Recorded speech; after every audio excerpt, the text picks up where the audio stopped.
말씀하여 주옵소서. 우리 주 예수 그리스도의 이름으로 기도하옵나이다. 아멘. 오늘 시간에는 인간은 자신의 자유의지로 구원받을 수 있는가? 라는 제목으로 말씀의 은혜를 나누기로 합니다. 인간, 그리고 자유의지, 그리고 구원, 이 세 가지 주제를 함께 나누는데요. 자유의지의 능력과 그 한계들을 살펴볼 것입니다. 그리고 자유의지에는 꼭 뒤따르는 책임이 있습니다. 인간이 져야 될 책임은 또 무엇인가? 이런 부분까지 살펴보겠습니다. 제가 교회를 다닐 때 처음에 궁금했던 것이 왜 하나님은 선악과를 만들어가지고 인간을 죄짓게 만들었는가? 차라리 그걸 없애버렸으면, 안 만들어버렸으면 인간 죄도 안 짓고 살았을 것을, 이런 생각을 했던 적이 있고요. 그 다음에 또 하나는 가인이 동생을 쳐 죽였는데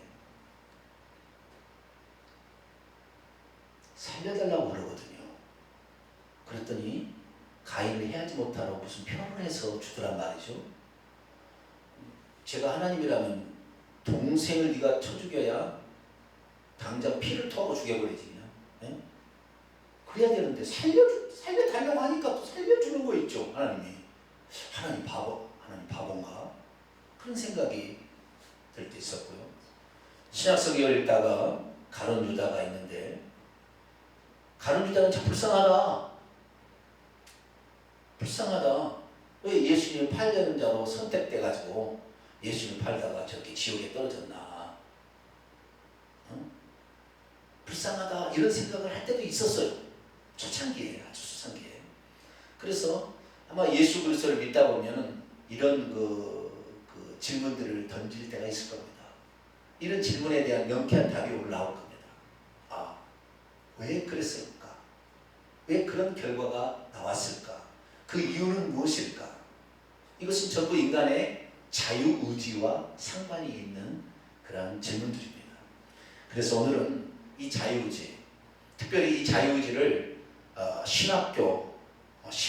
신학과 연관지어서 살펴볼 것이고요. 그 다음에 교회사적으로 그 문제를 어떻게 다뤄왔는지에 관해서도 살펴볼 것입니다. 그리고 마지막으로 성경적으로 인간의 자유의지는 어떤 능력이 있고 어떤 한계가 있고 어떻게 써야 맞는 것인가, 이런 것까지 해서 오늘 말씀을 살펴보는데, 아마 길지는 않을 겁니다. 설교는 질문들은 제가 좀 많이 했는데요. 오늘 설교는 그렇게 길지는 않을 겁니다. 그러나 그동안에 중간중간에 또 부분적으로 들었던 것을 오늘 말씀을 통하여 정리를 해나갈 수 있었으면 좋겠습니다. 질문 하나 던져보죠.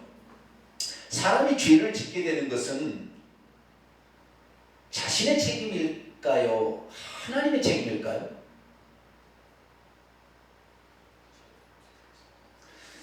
자기 책임이겠죠, 그죠? 그런데 사람이 죄를 짓게 되는 것은 하나님이 예정해서 그랬다. 이런 신학이 있습니다. 이것이 어거스틴을 비롯한 칼빈주의입니다. 그렇기 때문에 죄를 짓도록 하나님이 유도했다까지 얘기합니다. 누가요? 칼빈의 제자인 베자가 그렇게까지 얘기합니다.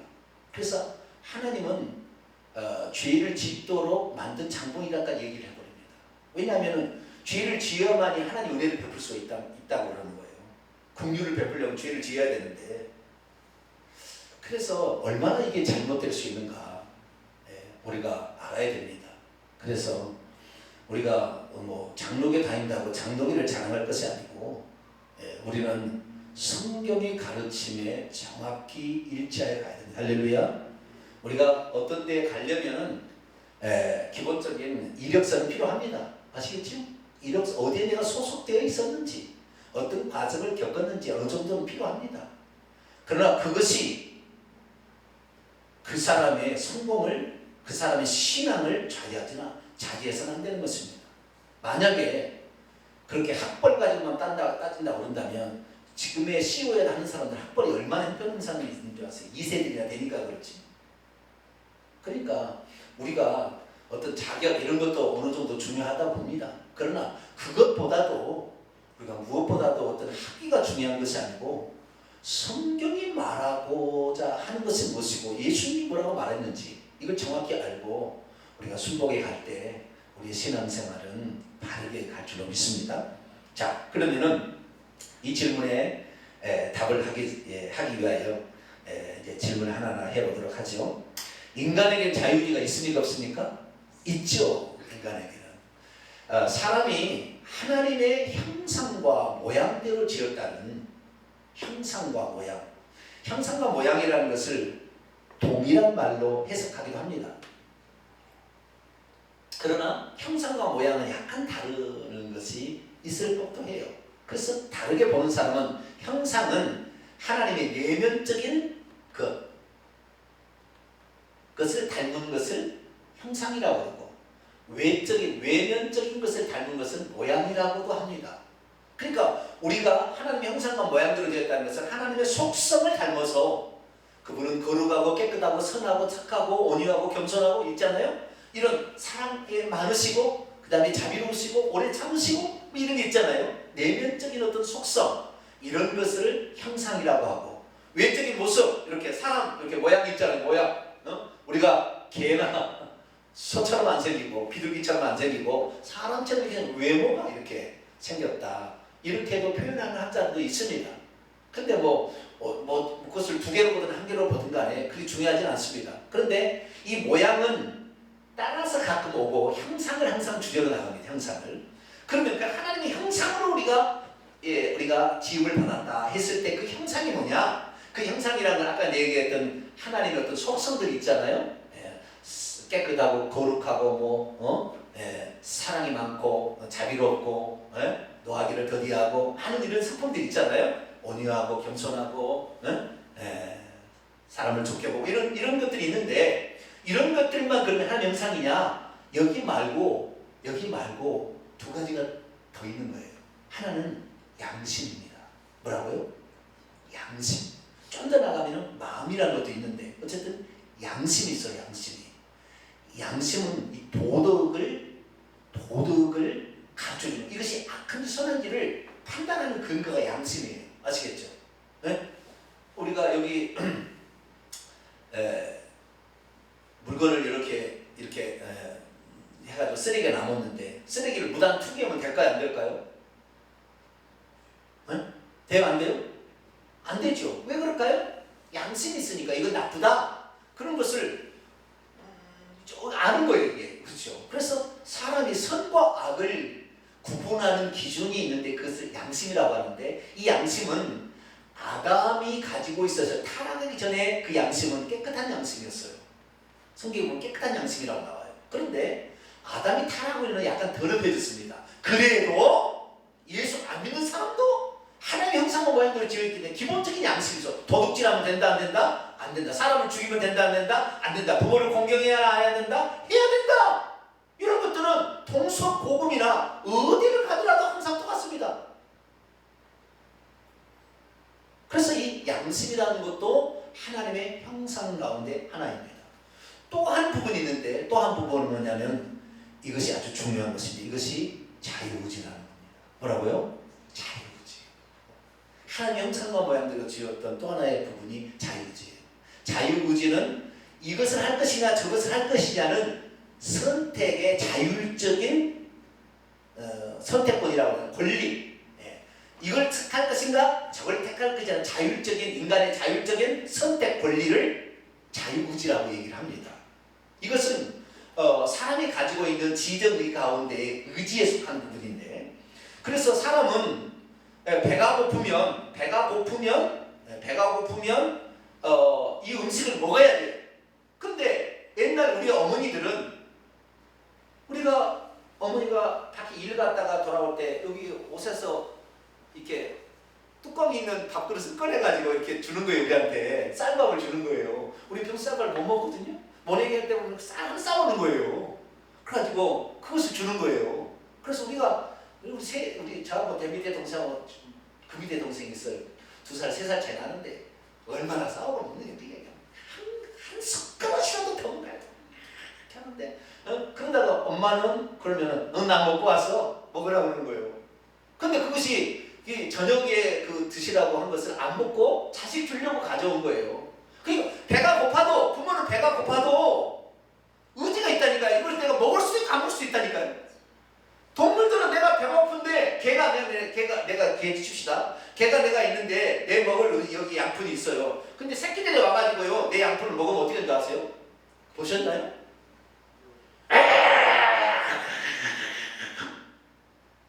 그러다 안 먹으면 물어버립니다. 깨 하고 도망가면 이제 좀만에 가는 거예요. 네? 걔는 본능에서 사는 것입니다. 선택에 사는 게 아니에요. 네, 본능에 사는 거예요. 근데 사람은 그렇게 할 수도 있으나 안 할 수도 있는 거예요. 선택하는 거다니까요. 선택하는 거예요. 그게 특별한 것입니다. 그래서 인간이 하나님 형상과 모양대로 지어졌다는 것의 세 번째 부분은 인간이 자유의지를 가지고 있어서 선을 택할 수도 있고 악을 택할 수도 있는 주권이 있다는 것이죠. 선택할 수 있는 권한. 이것이 이제 창세기 3장에 이제 나오지 않습니까? 인간이 자유의지가 있는 논리. 하나님께서 에덴 동산에 동방의 에덴 동산을 창설하시고 거기에 사람을 두시고 모든 나무가 나게 하시고 동산 가운데는 선악을 알게 한 나무와 식물을 알게 한 나무를 두셨는데 그 중에서 선악을 알게 한 나무는 먹지 마라. 그래서 먹는 날에는 정령 죽으리라. 왜 그랬을까요? 여러 가지 의미가 있죠. 먹지 말라 한 이유가. 그것은 아직까지 하나님의 생명이 없는 상태에서 선악과를 먹으면 선을 택할지 악을 택할지 아직 하나님 생명이 없는 상태에서는 이것이 제대로 안 될 수가 있습니다. 예수님은 하나님의 생명이 있기 때문에 선을 택하고 악을 버릴 수가 있어요. 하나님은 그러실 수 있어요. 그러나 피조물은 아직까지 하나님의 생명이 들어있지 않은 상태에서 선도 50, 그 다음에 악도 50이에요. 내가 선택할 수 있는 두 가지 동일하게 있는 것입니다. 그런 상태는 아직 때가 아니니 먹지 마라 그렇게 얘기할 수도 있고, 또 하나는 네가 이 지혜롭고 모든 동물들과 식물들을 다스릴 수 있는 능력을 가지고 있으나 너도 피조물인 것을 기억해서 이 선악과를 쳐다볼 때 하나님이 나를 만드셨고 나에게 이런 명령을 주셨지 라고 깨달으라는 의미로 선악과를 만들었다 뭐 이렇게 얘기하고, 나쁜 쪽에서는 그걸 만들어서 죄짓도록 유혹하게 만들었다 이렇게 해석하는 사람도 있어요. 그럼 어쨌든 이 선악을 알게 한 나무의 실과는 먹지 말라 그랬단 말이에요. 자, 먹지 말라 그러면은 먹을 수도 있고 먹지 않을 수도 있기 때문에 먹지 말라 그러는 거예요. 자동적으로 먹게 됐으면 그런 얘기 안 할 거죠. 그래서 먹지 말라 그랬어요. 그런데 인간의 자유의지가 있는데, 인간의 자유의지를 이걸 아셔야 돼요. 뭘 아냐면 인간의 자유의지는 하나님도 침해하지 않습니다. 뭐라고요? 하나님도 침해하지 않아요. 인간의 자유의지는. 그 선악과를 따먹게 되면 점점 죽으리라 그랬기 때문에 사망이 왕노하잖아요. 로마서 5장에 첫 번째 아담이 그 죄를 범함으로 말미암아 사망이 그의 왕노를 하게 되었다 이렇게 얘기하므로, 사망이 그를 지배하게 되면은 그 사망이 결국에 하나님과의 분리인데 이거 지옥에 가는 일인데, 만약에 인간의 자유의지를 존중하지 않았다면 하와가 그 열매를 따먹으려 할 때 하늘에서 번개를 팍 해가지고 손이 그냥 찌찌찌찌 왜? 그 따먹으면 죽으니까 지옥 갈 거니까. 그래서 하나님께서 그렇게 만들어야 되는 거예요. 아시겠죠? 그러나 하나님은 절대 관여하지 않아요. 그 따먹는 거에 대해서, 뱀이 꼬이는 거에 대해서 현장에 와서도 뱀을 뿌리거나 뱀을 죽여버리거나 이러지 않고 그냥 놔두고 자유의지를 존중했다는 말이에요. 자유의지를 존중했어요. 그러니까 인간은 이 자유의지가 타락하기 전에는 아직까지 거의 물들지 않은 상태로 있었어요. 그냥 중간 상태, 그냥 빈 상태로 있었죠. 그런데 선악을 알게 하는 나무의 실과를 먹음으로 말미암아 뱀의 말을 들을 때부터 벌써 영이 그런 쪽으로 흘러갔어요. 보암직도 하고 뭐 이렇게 벌써 소화가 넘어가지고 하나님처럼 된다니까 탐심이 생겨가지고 나중에 이제 따먹게 됐는데, 결국에 하나님께서 그 따먹는 순간에도 건들지 않고 따먹은 후에 얘기를 하신 거 보면은 인간의 자유의지를 하나님은 건드리지 않고 존중하셨다라는 사실을 우리가 알 수가 있습니다. 자, 그러면 그 인간의 자유의지가 있었는데 아담과 하와가 결국에 선악과를 따먹음으로 말미암아 어떻게 되었을까? 신학자들은 세 가지로 해석을 합니다. 먼저는 두 가지로 해석을 하는데요. 인간의 자유의지가 그때 완전히 파괴되었다. 그래서 선을 택할 줄 모르고 악만 지을 수 있는 그런 의지밖에 안 남았다 라고 얘기하는 사람들이 있습니다. 이 사람의 대표 주자가 어거스틴입니다. 누구라고요? 어거스틴. 그러니까 인류 역사 가운데 가장 큰 영향을 미친 사람을 대다하면 사도 바울 다음에는 어거스틴이에요. 그 다음에 루터와 칼빈. 루터는 잠깐 올라갔다가 칼빈이 지배를 했어요. 아시겠죠? 그리고 올라가는 겁니다. 인류 역사 가운데 이 교회사 가운데 가장 중요한 인물은 어거스틴, 칼빈을 봐야 됩니다. 그런데 이 어거스틴이 뭐라고 했느냐? 인간은 그때 자유의지가 완전히 파괴되어서 스스로는 절대 하나님을 믿을 수 없고 오직 있는 자유의지가 있다고 한다면 그것은 죄를 지을 수 있는 악을 택할 수 있는 자유의지밖에 남지 않았다. 이렇게 얘기하는 것이 어거스틴의 완전 타락설입니다. 완전 타락. 인간의 자유의지는 완전히 타락했다. 이렇게 보는 것입니다. 그래서 이 인간은 그 아담의 범죄로 말미암아 자유의지를 완전히 철저히 상실했고 죄를 지을 수 있는 노예의지, 부패한 자유의지만 남았다. 이렇게 얘기를 하고 있습니다. 그래서 인간 스스로는 절대 하나님을 알려고 하지도 아니하고 하나님을 찾지도 아니하고 하나님을 향하여 어떤 구원을 향하여 스스로 어떤 것도 할 수 없는 완전히 망가진 상태로 되어버렸다. 네. 이것을 말하는 것이 어거스틴의 노예의지라는 것입니다. 노예의지. 이것을 어거스틴이 그렇게 주장을 했어요. 그래서 인간이 구원을 받으려면 어떻게 해야 되느냐? 전적인 하나님의 은혜로 그를 끄집어내지 않으면 그는 절대 나올 수 없으니까 전적으로 하나님께서 이 사람의 은총을 베풀어 주셔가지고 그 사람이 구원받게 한다. 여기까지는 조금 그래도 좀 들어줄만 합니다. 그래도 어느 정도 들어줄만 하는데 전적으로 이렇게 그러니까 완전한 하나님의 절대적인 은총으로서만 그 사람이 구원을 받는다 얘기를 하는 거예요. 그럼 좀 더 나갔어요. 여기서 때는 좀 이따가 더 나갔는데 어떻게 나갔냐면 그 사람을 그러면 다 죄를 지어서 다 지옥 가게 생겨버렸는데 하나님께서 어떤 사람은 만세전에 그 사람은 구원하기로 예정하셨고 어떤 사람은 멸망으로 예정했다. 이중 예정, 절대 예정을 했다고 얘기하는 사람이 누구냐면 절대 예정이에요. 이렇게 예정하고 이렇게 예정했다. 어거스틴을 말을 한 거예요. 어거스틴을 집대성한 사람이 칼빈입니다. 어거스틴의 사상을. 어거스틴이 연옥을 주장했어요. 어거스틴은 지옥에 갔습니다. 어거스틴이 이 사상이 지금 얘기하는 것이 상당히 틀렸습니다. 지금 틀린 걸 지금 얘기하고 있는 이 원류가 얘기하는 겁니다. 어거스틴은 300 몇 년입니까? 정확히 제가 390 몇 년도의 사람이에요. 그쯤의 사람입니다. 354년에서 430년에 살았던 그런 사람입니다. 이 어거스틴이. 이 사람이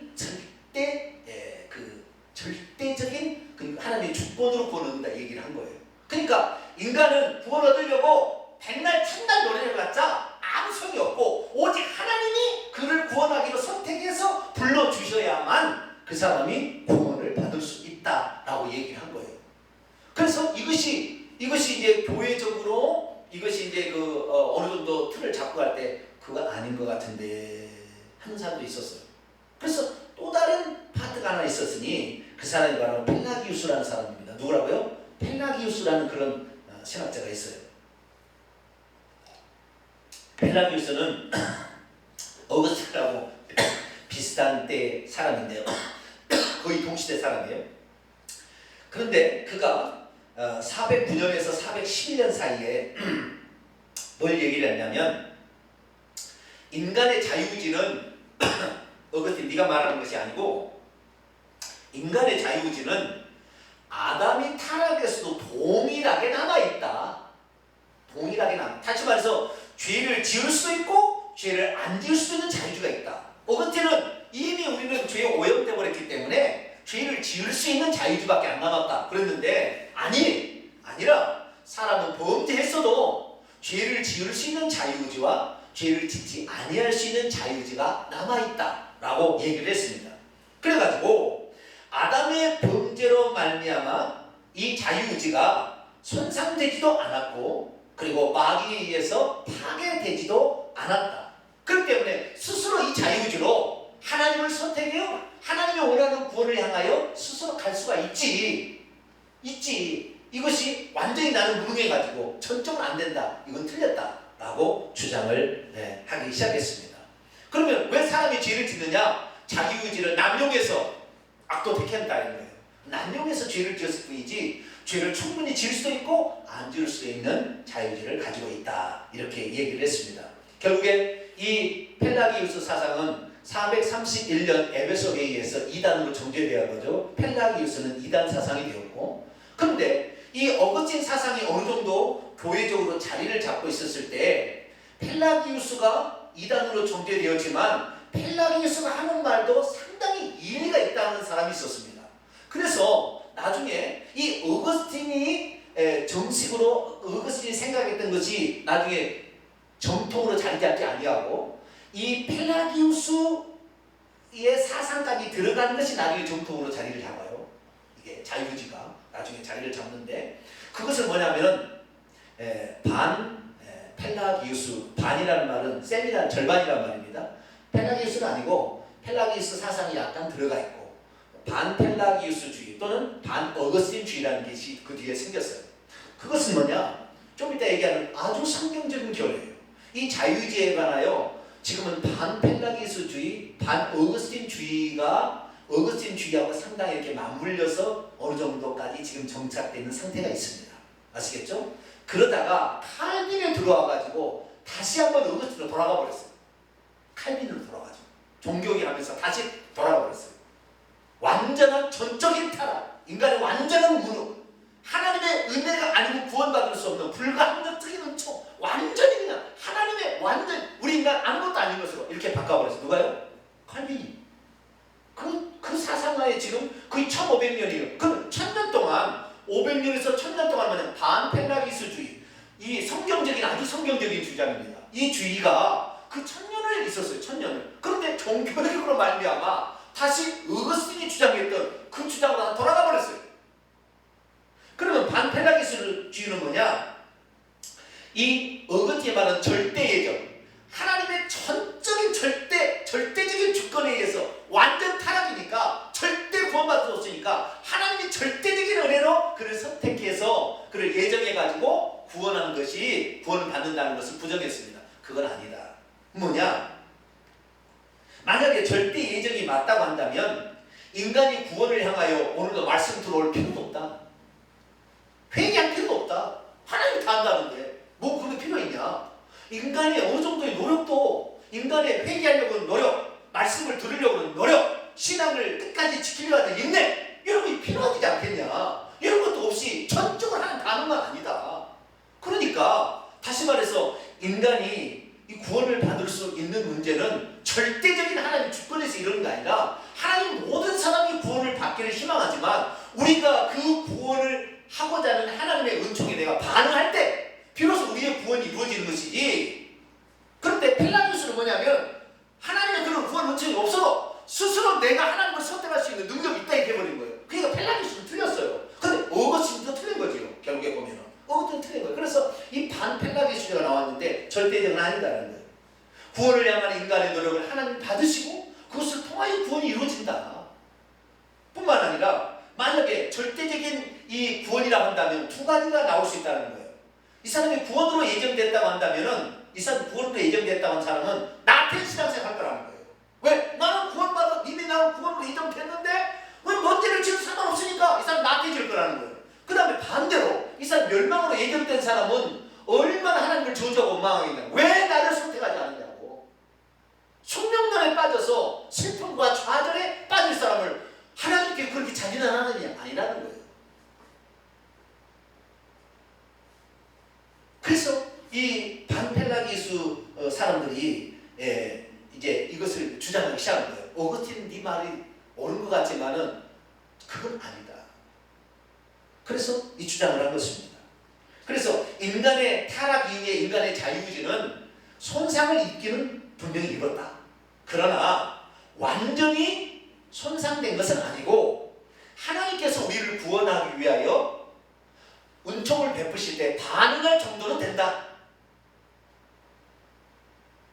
이게 무슨 말이냐면 인간 스스로는 이미 아담의 타락으로 말미암아 인간의 자유의지가 손상을 입어서 스스로 하나님을 선택해서 구원을 향하여 가기는 어렵다. 그러나 하나님께서 우리에게 구원으로 초청하기 위한 어떤 장치로서 은혜를 주거나 어떤 사건을 통하여 깨닫게 하시거나 불이 착 들어오거나 그럴 때 그 하나님께서 나를 부르신다는 것에 알고 그분의 은총을 간구하게 되면 그 구원의 은총에 우리 은총에 내가 반응함으로 구원을 받을 수 있는 정도는 된다. 내가 그래 반대도 된다. 하나님께서 어떤 사건을 통하여 또는 어떤 초청자를 통하여 주의 종의 설교를 통하여 깨닫게 해줘도 에이 나는 그거 안 믿어. 그러면 하나님의 구원을 주려고 아무리 그게 은총을 베풀어도 그 자유주의로 거부할 수도 있다. 누가요? 반펠라기수주의자들이. 얼마나 성경적입니까?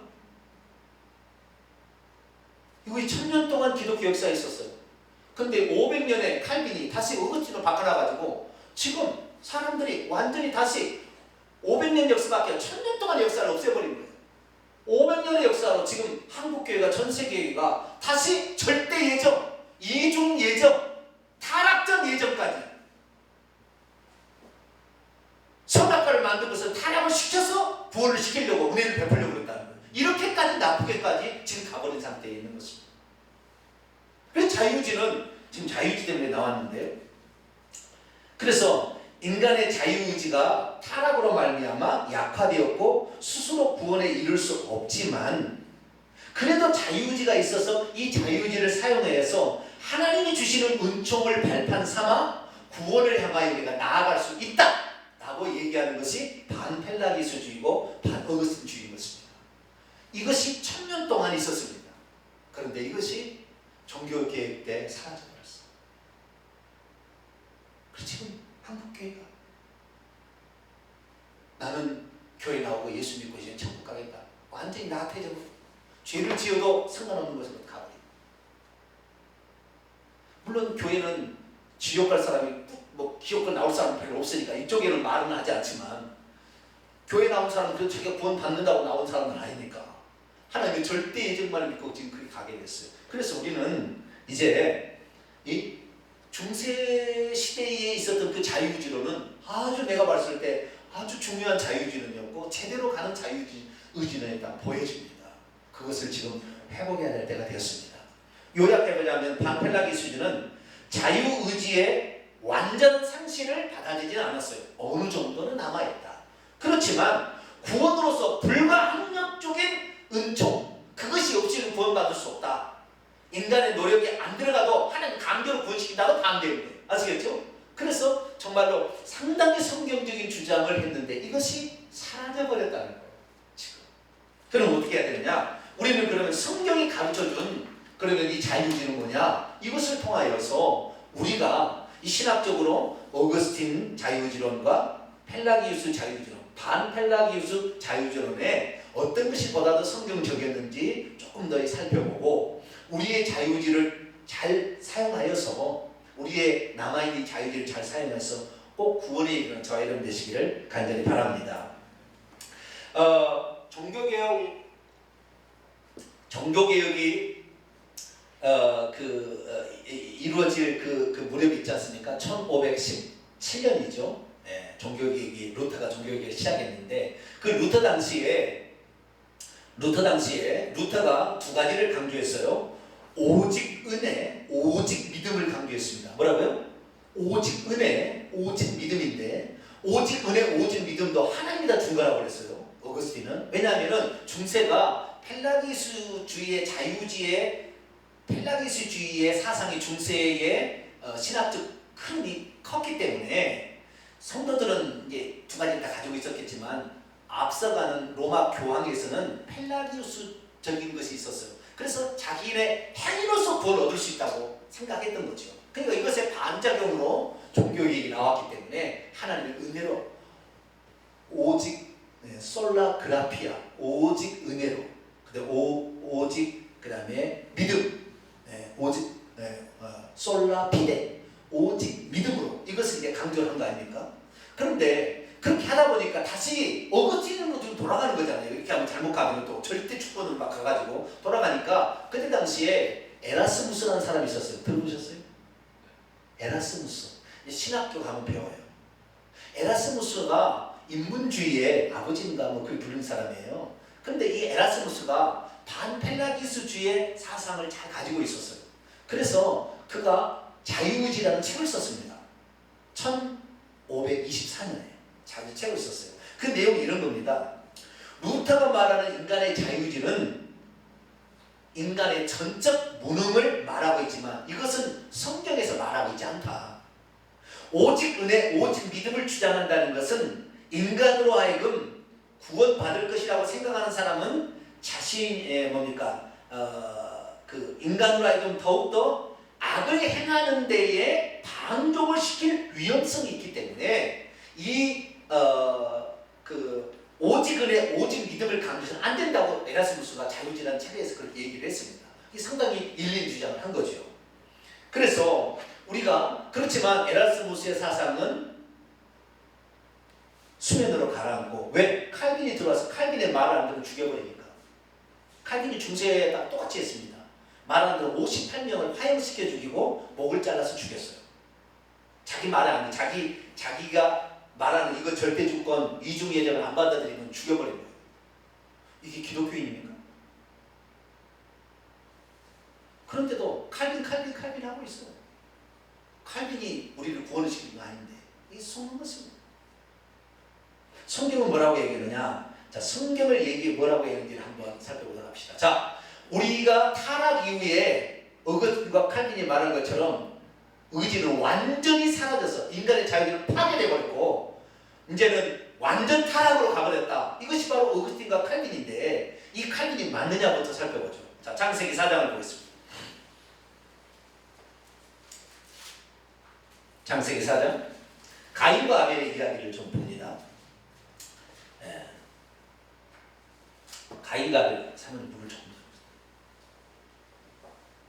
가인과 아벨인데 아벨의 제사를 하나님 받으시고 가인의 제사를 안 받으니까 가인이 얼굴이 변했죠. 얼굴 색깔이 변해가지고 막 눈을 막 씩씩거렸어요. 그럴 때 하나님께서 말씀하신다. 6절 7절입니다. 6절 7절 시작. 여호와께서 가인에게 이르시되 내가 분하여 하면 어찌 됨이며 안색이 변하면 어찌 됨이냐. 내가 선을 행하면 어찌 낯을 들지 못하겠느냐. 선을 행하지 아니하면 죄가 문에 엎드려 있느니라. 죄가 너를 원하나 너는 죄를 다스릴지니라. 이게 직역한 것인데요. 이게 약간의 글자가 빠져가지고 의미가 정확히 안 들어옵니다. 그래서 직역을 제가 원문에 있는 그대로 한번 번역을 해볼게요. 7절을 제가 번역해 볼게요. 내가 만일 선을 행했다면 어찌 얼굴을 들지 못하겠느냐. 만일 선을 행하지 아니했다면 죄가 문에 웅크리고 있을 것이다. 그것의 소원은 내게 있으나 너는 그것을 통치할지니라. 다시 말해서 이 자기 제사를 안 받았다고 분노가 막 일어나는 거 아닙니까? 여기에 죄는 그저 분노잖아요. 네? 가인과 같이 하지 말라. 제가 악한 자에게 속하여 분노가 일어나서 분노 절제를 못하는 그런 거잖아요. 분노가 일어나는데 그런 거였는데 그 분노가 일어나는 것이 죄라는 것인 줄 너가 스스로 알지 않느냐. 그렇기 때문에 너는 그 분노를 다스려야 한다라고 얘기한 거예요. 하나님께 아시겠죠? 자, 그렇다고 한다면 자, 인간이 분노 절제에 장애가 있어서 분노가 일어나면 반드시 분노를 해야 돼. 어떤 결과를 낳아야 된다. 그렇다고 한다면 하나님이 너 분노를 다스리라 라고 말할 수 있어요? 없어요? 못하는 거죠. 당연히 그렇게 가면 안 갈 수도 있으니까 분노를 조절하라고 얘기하는 거죠. 그렇죠. 그러니까 지금 타락 후에 난 첫 번째 자식이 가인인데 가인에게 아담의 그 유전 형질이 아담이 가지고 있던 그 죄된 본성이 들어와 있어서 아담이 가지고 있었지만 분노를 일으키고 이렇게 하는 것은 악한 자에게 속했기 때문에 동생을 사랑하는 마음으로 또 자기를 돌아봐서 하나님은 왜 내 제사를 안 받았을까? 내가 뭐 잘못이겠지라고 자기를 돌아봤다면 좋은데 저놈이 있어서 내 제사를 안 받았다고 생각하니까 화가 나서 죽이려고 하는 거 아닙니까? 그래서 분노가 먼저 일어나는 거예요. 여러분이 만약에 어떤 사건일 때 분노가 먼저 일어난다. 그럼 여러분 누구에게 속한 자예요? 악한 자에게 속한 자고 그런 사건을 볼 때 나를 돌아보고 나는 그런 죄가 없다. 이 사람은 지금 하나님께 속한 자예요. 할렐루야. 그렇게 하는 거예요. 그런데 이 가인은 뭐요? 악한 자에게 속한 그 분노를 일으키려 하니까 하나님께서 절제하라 이렇게 얘기한 거예요. 절제할 수 있으니까 어느 정도 아시겠죠? 완전한 건 아니지만 그래서 택하는 것보다 악을 택하는 게 훨씬 더 빠르고 그쪽이 훨씬 더 많기는 많지만 그래도 어느 정도는 선택할 수 있는 그 자유의지가 남아있기 때문에 이렇게 하라라고 하나님이 주문하신 거예요. 아시겠죠? 네. 그러니까 타락 이후에 인간의 자유는 완전히 상실해서 노예의지가 돼가지고 죄만 지을 수 있는 자유가 남아있다. 이것은 아니라는 것입니다. 성경이 가르쳐주는 바예요. 만약에 그것이 맞다고 한다면 나중에 이스라엘 민족을 이끌어내가지고 출애굽 시켜가지고 광야에 나왔어. 출애굽 1세대가 자신이 원하는 대로 가나안 땅에 안 들어가고 애굽 가나안 땅에 다 죽여버렸잖아요. 다 죽여버린 2세대들에게 그래서 신명기서 보게 되면 2세대들에게 이 모세가 그 2세대들에게 경고하는 말이 있습니다. 자, 신명기 30장 한번 열어볼까요? 신명기 30장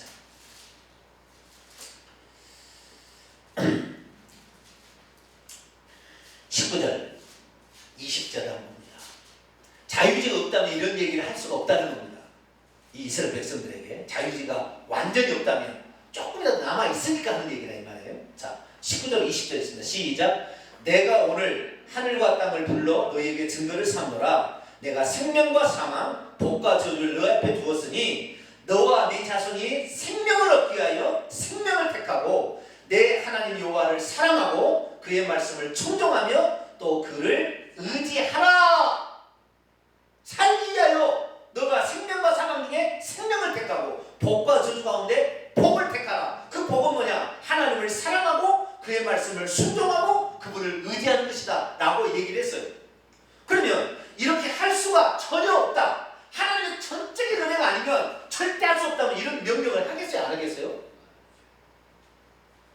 어느 정도 가능하기 때문에 이것이 지금 나온 얘기 아니에요. 그렇죠? 그러니까 이 얘기가 나올 때는 뭐냐면은 이미 자신의 아버지들의 하는 이야기들을 다 보고 있었던 지금 사람들이 얘기하는 겁니다. 지금 하나님 은총이 부어지고 있는 상태에서 너희 자유의지를 사용하여 구원을 향하여 네가 가야 된다, 그 말을 하고 있는 거 아시겠죠? 전체 아무것도 하나님의 구원의 은총이 부어지지도 않는데 스스로 하라 그런 게 아니라 이미 구원의 은총을 눈으로 봐서 자기 아버지를 보고 들었고 이 하나님 역사를 봤다 이 말이에요. 그런 사람들에게는 너가 이제는 죄짓지 말고 살기 위하여 죄짓지 말고 하나님을 사랑하고 하나님 말씀에 순종하고 그분을 의지하라. 할렐루야. 그래, 이스라엘 민족은 그것을 샘플로 하나님이 특별한 은총을 베푼 지상의 특별한 민족 아닙니까? 그러니까 그들에게는 이런 얘기를 할 수가 있는 거예요. 이방인에게 이런 얘기를 아마 안 했을 겁니다. 하나님께서 아직 하나님 모르니까. 그러나 이들은 봤단 말이죠. 경험이 있단 말이죠. 그렇기 때문에 이런 얘기를 했다는 거예요. 아시겠죠? 자, 그런데 이스라엘 민족에는 계속해서 그래도 하나님께서는요 바로 멸하지 않고 막 했어요. 나중에는 어떻게까지 얘기하느냐? 자, 에스겔서 18장 한번 볼까요? 에스겔서 18장. 하나님 이렇게까지 얘기해요. 하나님은 참 너무나 인내가 많으세요. 나 같으면 3번까지는 잡아줄 것 같아요. 몇 번이요? 3번. 그리고 그 다음부터는 없어요. 근데 하나님은 참 에스겔 때까지 잡아주세요. 세상에. 에스겔 18장 23절. 응? 읽습니다. 시작. 주 여호와의 말씀이니라. 내가 어찌 악인이 죽는 것을 조금인들 기뻐하랴. 그가 돌이켜 그의 길을 떠나 죄악된 길을 떠나 사는 것을 어찌 기뻐하지 아니하겠느냐. 하나님의 마음은 어떤 마음이에요? 돌이켜 회개하라. 그러면 살 수 있다라고 얘기한 거예요. 자, 이 하나님이 지금 이 얘기를 듣고 있는 이스라엘 백성은 하나님 누군지 안다니까요. 은총이 부어지고 있는 상태예요. 아시겠죠? 그런데도 지가 나쁜 짓을 하고 우상 숭배하고 잠들 가고 있는데 너희 회개해야 산다 이 얘기했다 이 말이에요. 나는 너희들이 죽는 걸 원치 않는다. 그랬을 때 그 반응에 이스라엘 민족이 반응할 수 있어요? 없어요? 반응할 수 있다 이 말이에요. 그 순간은 그들은 아시겠죠? 그들에게는 해당이 되는 말이에요. 반대도 있습니다. 계속해서 볼까요? 30절 또 볼까요? 3절에 그 반대는 24절 시작. 만일 의인이 돌이켜 그 공의에서 떠나 범죄하고 악인이 행하는 모든 가증한 일을 행하냐면 살겠느냐? 그가 행한 공의로운 일은 하나도 기억함이 되지 아니하리니 그가 그 범한 허물과 그의 지은 죄로 죽을 것이다. 죽고 사는 것이 이제는 너에게 달려있다 그 말이잖아요. 그렇죠? 그렇게 얘기하고 있는 거예요. 조금 더 살펴봅시다. 30절 주 여호와의 말씀이니라 이스라엘 족속아 내가 너희 각 사람 행한 대로 심판할지니라. 자, 하나님의 전적인 은혜로 구원을 얻고 하나님의 전적인 은혜를 못 받으면 지옥 간다면 하나님이 우리의 각 사람 행한 대로 심판할 수 있어요 없어요? 우리가 책임이 있으니까 심판한다는 거지. 하나님이 다 선택해놓고 너는 왜 안 믿었냐 그리고 지옥 보내. 하나님 못 믿게놓고는 뭐 그건 말이 안 되는 거예요. 하나님 우리를 심판한다는 것은 그만큼 우리의 책임이 있기 때문에 그렇다는 거잖아요. 그렇죠? 심판한다는 건 그런 것입니다. 그럼 각 사람 행한 대로 심판할지라 너희가 돌이켜 그래서 회개하고 모든 죄에서 떠나라. 그래야만이 그것이 너희에게 죄악이 너희에게 걸림돌이 되지 아니할 것이다. 너희는 너희의 범한 모든 죄악을 버리고 마음과 영을 새롭게 하라. 이스라엘 족속아 너희가 어찌하여 죽고자 하느냐. 죽을 자가 죽는 것도 내가 기뻐하지 아니하느니 너희는 스스로 돌이켜 살지니라. 여러분 그랬어요.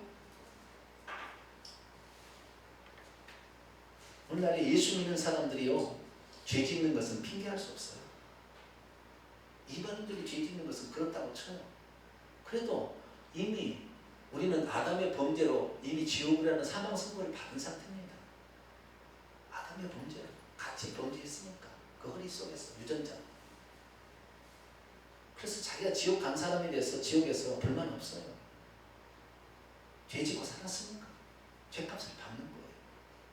그런데 열심히 예수 믿는 사람이 지옥 떨어져봐요. 얼마나 억울한가.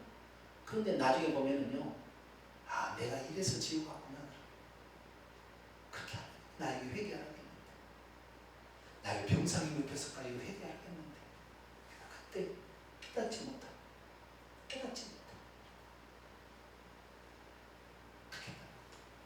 그래서요 타락 이후에도 하나님이 은총을 베푸실 때는 반응할 수 있는 자유들이 있다니까요.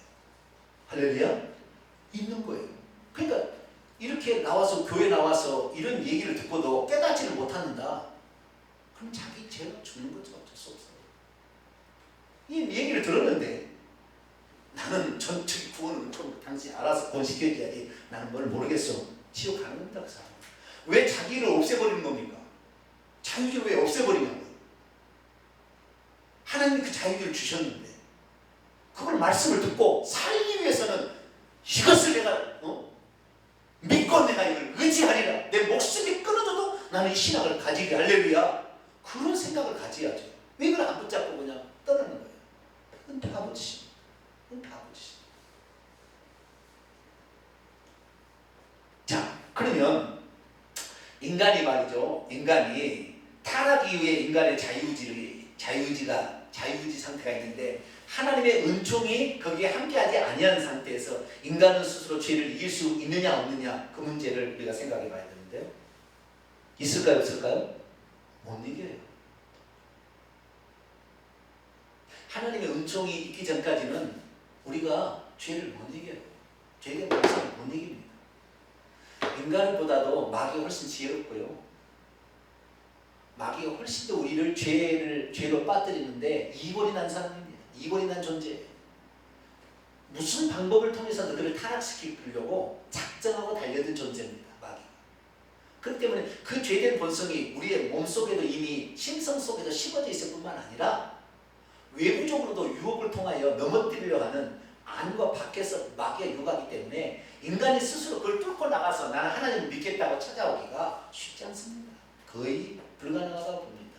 그것을 사도 바울이 로마서 7장에 얘기하고 있어요. 자, 로마서 7장을 볼까요?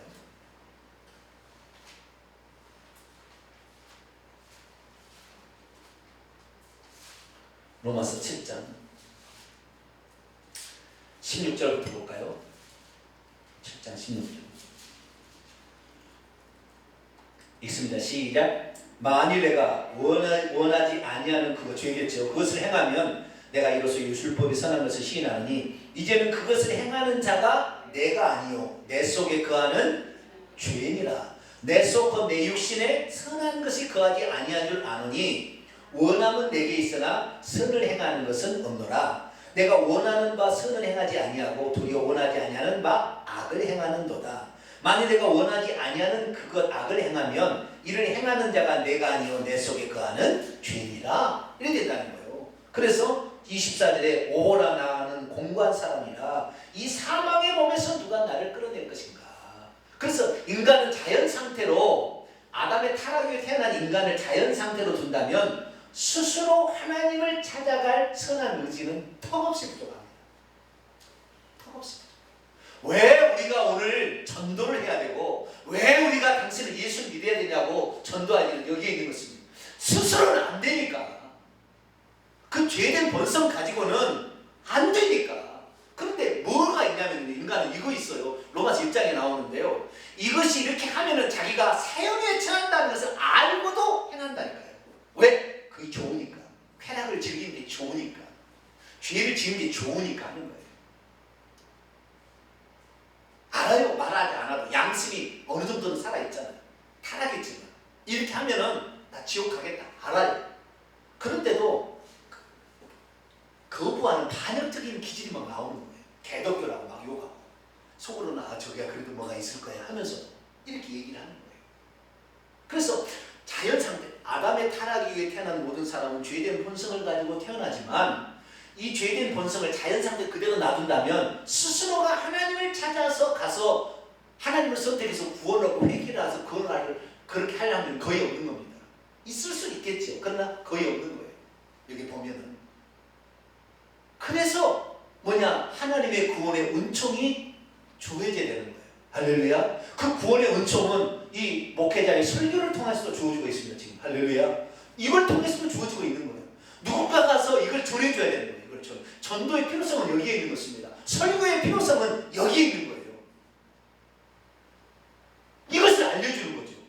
하나님께서 돌아오라. 살 길이 있다라고 알려주는 거죠. 살 길이. 너는 죽어야 돼. 왜? 아담의 범죄로 말하면 정령 죽으리라고 했으니까 지옥에 가야 돼. 이건 당연한 운명이에요. 그런데 살 길이 있다. 이것을 내가 알았으면 가르쳐줘야죠. 내가 어느 데 갔더니요 음식이 참 맛있는 게 있어. 그러면은 이거 내 마누라 한번 같이 와서 먹어야 되겠다. 음식 하나도 좋은 거 있으면 가르쳐주려고 하는데 살 길이 있는데 지옥에 떨어진 사람을 그대로 내버려 두느냐? 그건 아니죠. 그래서 예수님께서 그 유언이 뭐예요? 가서 모든 족속으로 가서 이 내가 하는 말을 가서 증거해서 제자가 돼서 너희들이 그 증거해주라. 왜? 모르니까. 구원의 은총은 너희 입술을 통하여 너희 전도를 통하여 되지 않겠느냐. 하나님께서 그래서 그 구원의 은총을 베풀어서 천국 들어올 수 있도록 샘플로 선택한 민족이 이스라엘 민족이에요. 먼저 샘플로 해보는. 뭐든지 그렇잖아요. 우리가 뭐니라도 먼저 샘플 한번 해봐야 되잖아요. 샘플이 먼저 나와야 돼. 그리고 반응을 보고 그 다음에 찍어내잖아요. 그렇지. 이스라엘 민족도 샘플로 선택한 거예요. 그런데 이스라엘 민족은 하나님의 본 마음을 알지를 못했어요. 마음을 찍고 회개하는 것이 아니라 형식주의로만 갔어요. 할 일만 받으면 구원을 받는 것처럼 착각했어요. 그래서 하나님께서는 이스라엘 민족을 버려버리고 교회를 선택하십니다.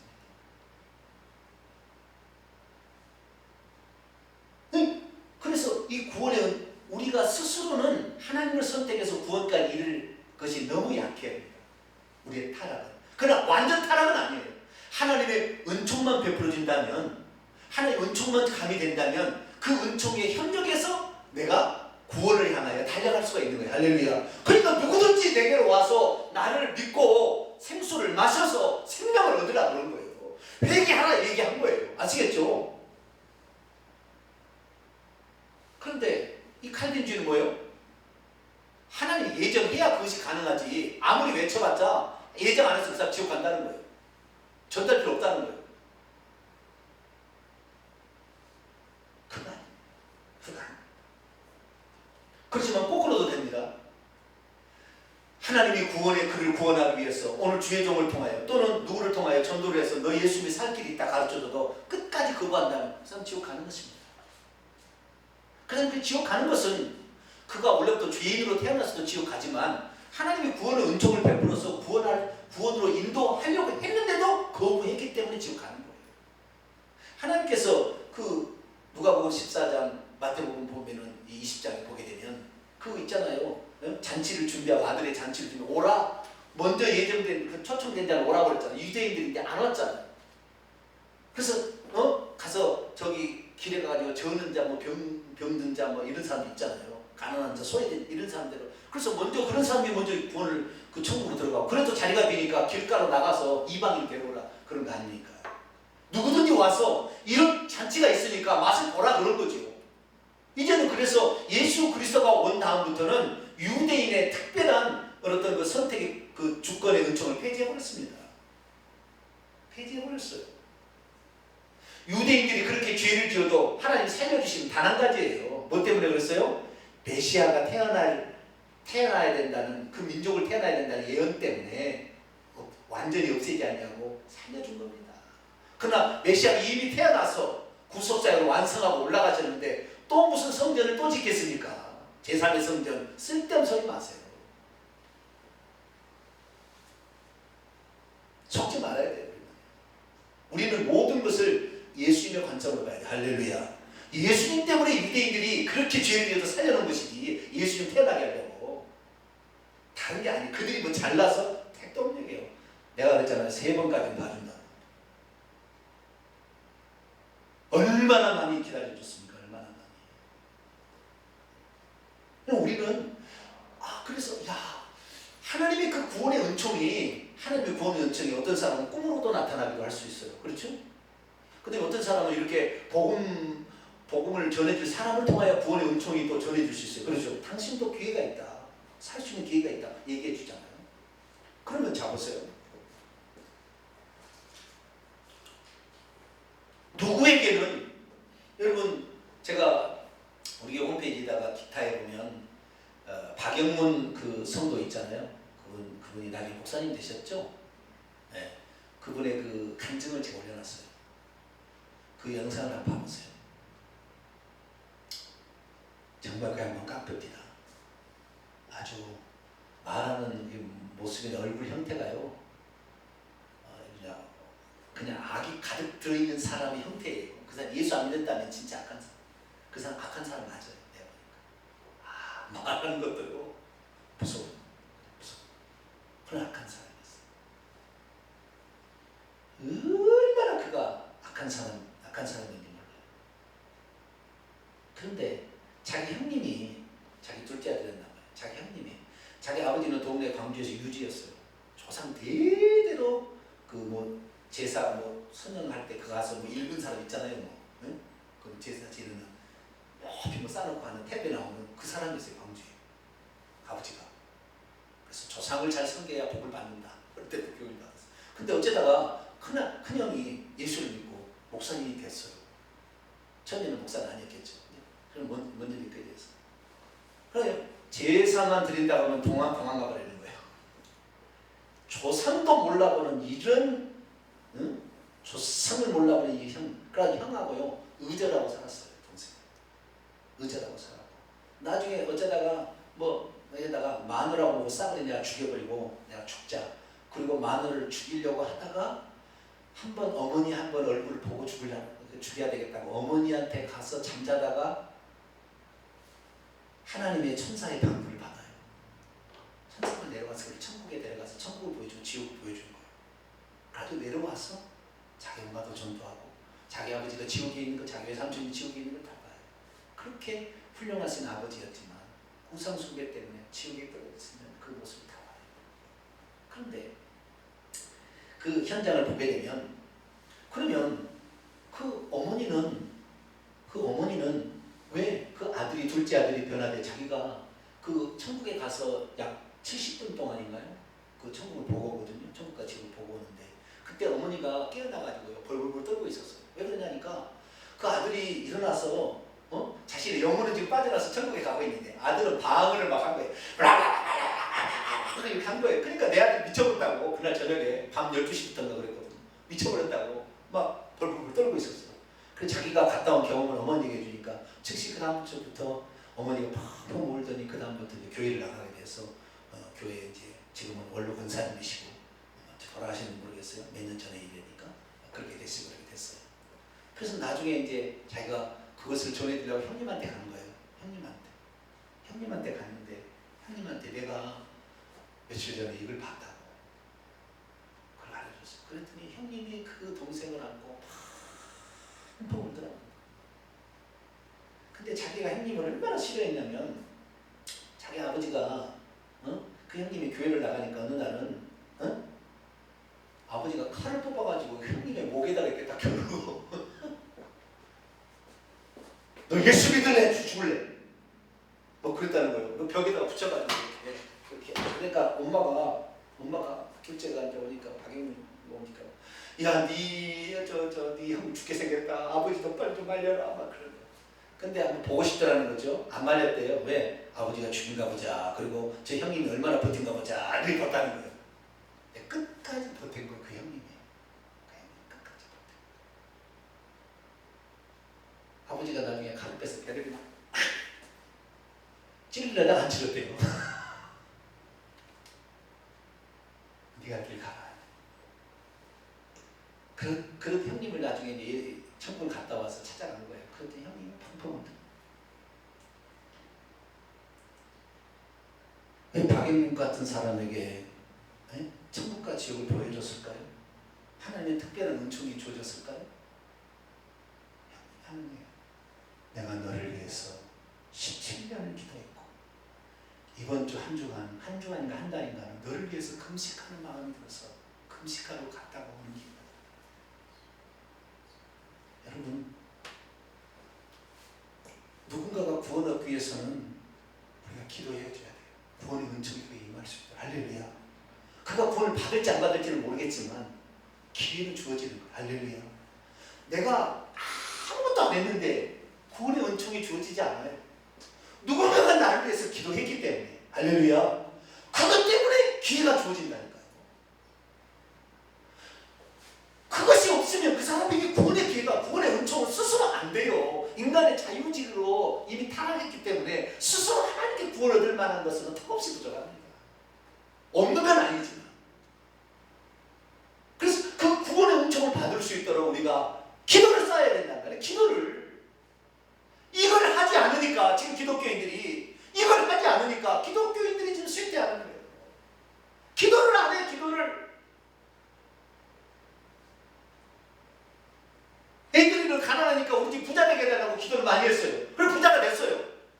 그것이 아니었잖아요. 그것이 영혼을 구원시켜달라고 그걸 해야 되는 거잖아요. 그걸 안 하는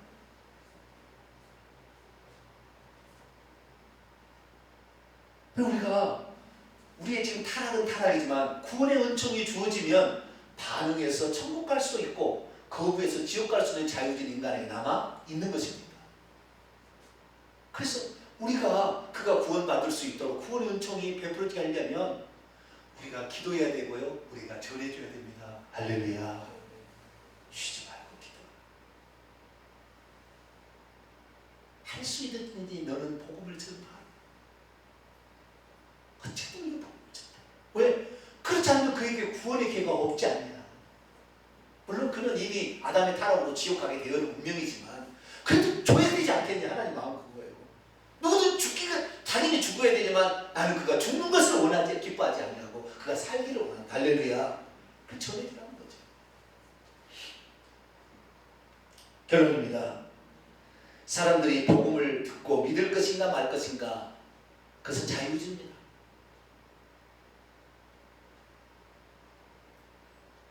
그 자유의지가 없다면 전적으로 하나님 은혜 나온다면 나중에 왜 어떻게 심판할 수가 있겠어요? 내가 지옥 가는 게 하나님의 선택에 의해서 예정에 의해서 그랬다면 어떻게 그 사람을 심판하겠냐? 못하는 것입니다. 하나님은 우리의 심판주라고 한다면 행한 대로 갚아준다고 했다면 반드시 우리에게 책임이 있다는 것입니다. 그 책임이 뭡니까? 자유의지가 남아있다는 것입니다. 그래서 하나님께서 오늘도 꿈으로도 환상으로도 어떤 사건으로도 어떤 질병으로도 그 다음에 이 전도를 통해서도 목사의 설교를 통해서도 인터넷 방송을 통해서도 기도를 통해서도 그에게 구원의 은총이 지금 가고 있는 거예요. 그래서 그 사건에 이것이 왜 내게 일어났나 이것을 깨닫게 되면 그 순간에 구원으로 확 바뀐다니까. 할렐루야. 이것이 확 바뀌는 더 중요한 것은 우리가 기도해 줄 때. 할렐루야. 그렇게 기도해 줄 때 그 사람은 또 어느 날 확 돌아오는 거예요.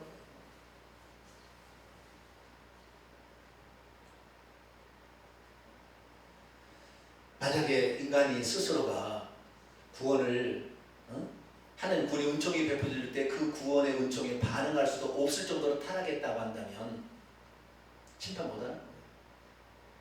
자, 이거 얘기하고 마칠게요.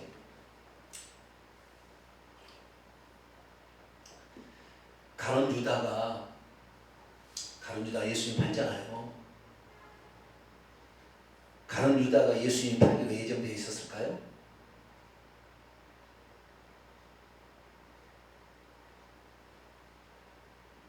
많은 세상 사람들은 가룟 유다는 지옥 가기로 예정되어 있다. 하나님은 너무 잔인하다. 그렇게 얘기합니다. 너희들만 예수 믿고 우리에게는 기회도 없다. 얘를 앙다물고 저주를 합니다. 그럴 때 생각해 보세요. 가룟 유다가 지옥 가기로 예정되어 있었습니까? 그게 아니죠. 시간이 없어서 다 하는 거죠. 요한복음 13장 읽어보면 내 떡을 먹는 자가 나에게 발꿈치를 들었다. 시편 41편 9절의 말씀 예언처럼 이것이 이루어지리라. 그리고 내가 주는 자가 나를 팔리라. 넘겨주리라 했어요. 여러분, 예수님을 넘겨주고 팔 사람이 예정되어 있는 것이 가룟 유다라고 예정된 게 아닙니다. 아시겠죠? 가룟 유다가 예정된 게 아니라 예수님을 팔 자가 예정되어 있었던 거죠. 아시겠죠? 스스로가 돈에 탐이 나서 자유의지로 은 30에 눈이 멀어서 주인을 파는 것입니다. 아시겠죠? 그러니까 그가 지옥에 간 것은 그의 책임이지 예수님이 구원받을 수 있는데도 방종해서 그런 게 아니라고요. 스스로가 돈에 취해서 그렇게 한 거예요. 예수님 팔자가 예정되어 있던 거지 가룟 유다가 예정된 게 아니에요. 아시겠죠? 그 다음 두 번째, 가룟 유다가 죄를 지었어도 그가 다시 회개하면 돌이킬 수 있어요? 없어요? 있는 거죠. 그거 있는 거죠.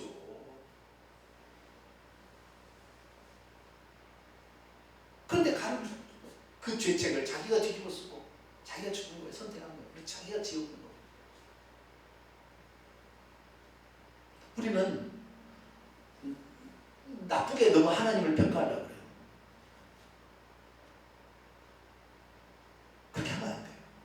하나님은 누구나 다 구원 얻기를 바라십니다. 할렐루야. 디모데 2장 4절에 하나님 모든 사람이 구원을 얻으며 진리에 이르시기를 원하십니다. 할렐루야. 베드로 3장 9절 하나님 모든 사람이 회개하게 이르시기를 원하세요. 우리가 거부하기 때문에 안 되는 거예요. 그래서 우리가 오늘도 해야 될 일은 뭐냐? 하나님은 우리를 통하여 그들을 구원하라고 우리를 보내는 것입니다. 우리가 이 땅에 존재하는 목적은 오늘도 이 사실을 모르는 사람에게 너 살 길이 있다 가르쳐 주라는 것입니다. 그리고 기도해야 하는 것입니다. 그래야만이 그가 구원의 은총 속에서 자기의 자유의지를 사용할 수 있는 기회가 주어지는 것이죠. 우리가 얼마 남지 않았지만 우리 인생 가운데 그래서 누군가에게 이 좋은 소식을 전해주네요. 설날이 이런 데는 참 좋은 시간이죠. 이 구원의 은총을 꼭 전하는 저와 여러분 되시기를 간절히 바랍니다. 기도하겠습니다. 거룩하신 하나님,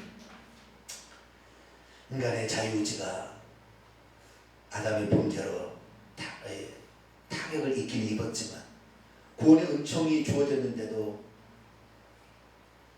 구원을 받을 수 없을 만큼 되지는 않았습니다.